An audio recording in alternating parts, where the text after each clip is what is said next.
गे छाउरी रे छौरा आगे कहाँ हटे छे कनी साट न के रे छौरा लेट होई छे रे। अरे कोई हाल कर नहीं हते कनी दिया देना।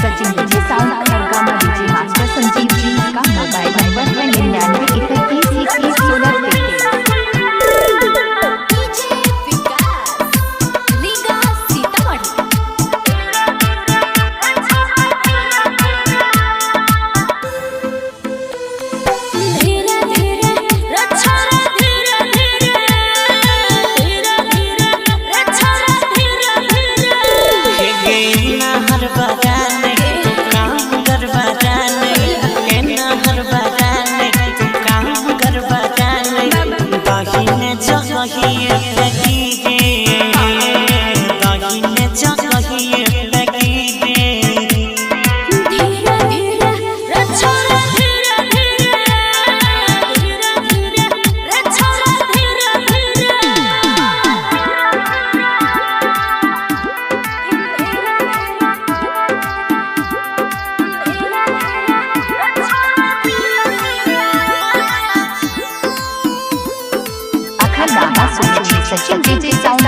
खड़गामा राजा संजीव जी खड़गामा सचिन डीजे साउंड खड़गामा राजा संजीव जी जय घर अब होय नै छै हमरा सब छियला हार बननी डर एना करे के थारे थारे तू उतार रे लभर अब होय नै छै हमरा सब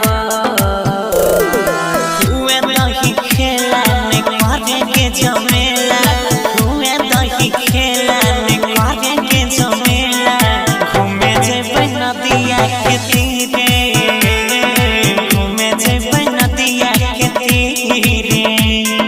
धीरे धीरे रे छौरा धीरे धीरे धीरे धीरे रे छौरा धीरे धीरे। Radhika recording studio Saharsa.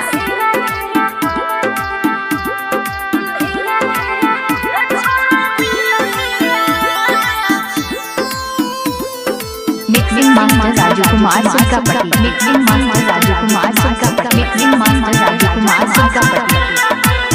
हमरा रोड तोहरा लोड करे छै नै रे बरदा आँख मन छै जुनून आई करे दिन तनी खास रे सरबन मारमन देह में करे छै नीचल का घास कहवा जय गौरव जे मांगी देबो सब कहवा बादल गौरव जे मांगी देबो सब मना करने सटल रहबी रे मना करने सटल रहबी रे।